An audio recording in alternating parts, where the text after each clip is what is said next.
ప్రపంచవ్యాప్తంగా యువత దర్శకుపోయిన సరే బంగారాలంటే భవిష్యత్తును సర్వనాశనం చేసుకుంటున్నారు. ఎంతో చెప్పన పుణ్యపదం మనిషి చెప్ప ఇలాంటి చెప్పకు అర్థం పరమార్థం ఉంటాయి. Life is so beautiful. Come on, ఎంత అందమైన జీవితాన్ని మత్తుకు బానిసై అస్తవ్యస్తం అవసరమంటావా? ఒక్కసారి ఆలోచించు. క్షణకానందం కోసం నిండు జీవితాన్ని పనంగా పెట్టడం ఎంతవరకు సమాజం. కమాన్ కమాన్ కమాన్. ఈరోజు జీవితం చూస్తుంటే నిజంగా మనసు కలిసి వేస్తుందా? మళ్ళీ మనం మనిషిగా పడతామో లేదో తెలియదు కానీ ఎంతో అందమైన మనిషి జన్మకు ఒక లక్ష్యం అంటూ ఉండాలి. అది సాధించడానికి నిరంతరం తపన పడుతూ ఉండాలి. ఏమంటావయ్యా? అంతే కానీ జీవితాన్ని నిర్వీర్యం చేసుకోకూడదు. మన జీవితాన్ని చిత్తు చేసే ఈ మొత్తం మనకు అవసరమా? మనిషి మీద ఆధారపడి కుటుంబాన్ని రోడ్డు మీదకి లాగడం ఎంతవరకు సమంజసం? ఇప్పటికైనా యువత గణం తెచ్చుకొని ప్రపంచం వైపు అడుగులు వేయాలి. మీ తల్లిదండ్రులకు బాధ్యత అవుతుంటే మీ తల్లిదండ్రులు చూసి ఎంత బాధపడుతుంటారో ఒక్కసారి ఆలోచించండి. వాళ్ళ స్థానంలో ఉండి ఇదే మాదిరిగా ముందుకు పోతే రేపు నీకు పిల్లలు పుట్టి వాళ్ళు కూడా ఇలాగే అడ్డదారులు దొక్కుతుంటే మీకు ఎలా ఉంటుందో ఒక్కసారి ఆలోచించండి. నిజంగా ఈవేళ నా మిత్రుడు ఒక కుటుంబంలో పుట్టి మంచి చదువుకొని జాబు సంపాదించి అమ్మా నాన్నలను అక్క చెల్లెగలడు బాగా చూసుకోవాలని చాలా ఆత్రంగా చూసుకున్నాడయ్యా. కానీ చివరకు ఎన్నో కోరికలతో సిటీకి వచ్చాడు. అంతేకాదురా బాబు, సిటీకి వచ్చిన తర్వాత డ్రగ్స్ కు బానిస అయ్యిండు. ఒడిగంట కళలన్నీ కూడా కళల లెక్కనే మిగిలిపోయినాయి. తాను చేసిన తప్పుకు తన కుటుంబం అంతా చిన్నాభిన్నమైందమ్మా. ఇవిలా నా మిత్రుడు ఒక్కడే కాదు, ఎందరో యువతి యువకులు ఈ మత్తు పదార్థాలకు ఆకర్షితులై తమ జీవితాన్ని నాశనం చేసుకుంటున్నారు సార్.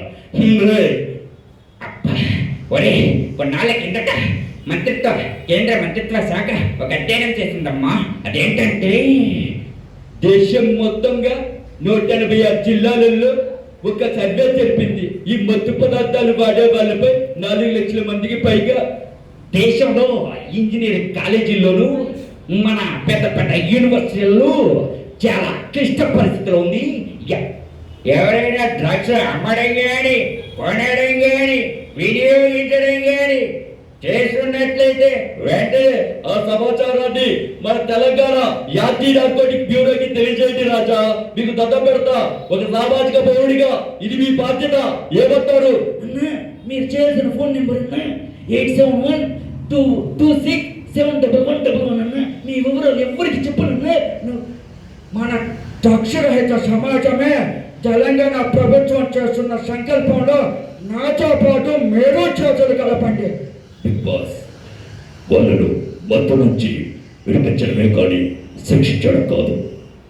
అయ్యా అనిత, ఏంటి ఇప్పుడు వాళ్ళు చెప్పింది విని నన్ను అనుమానిస్తున్నావా?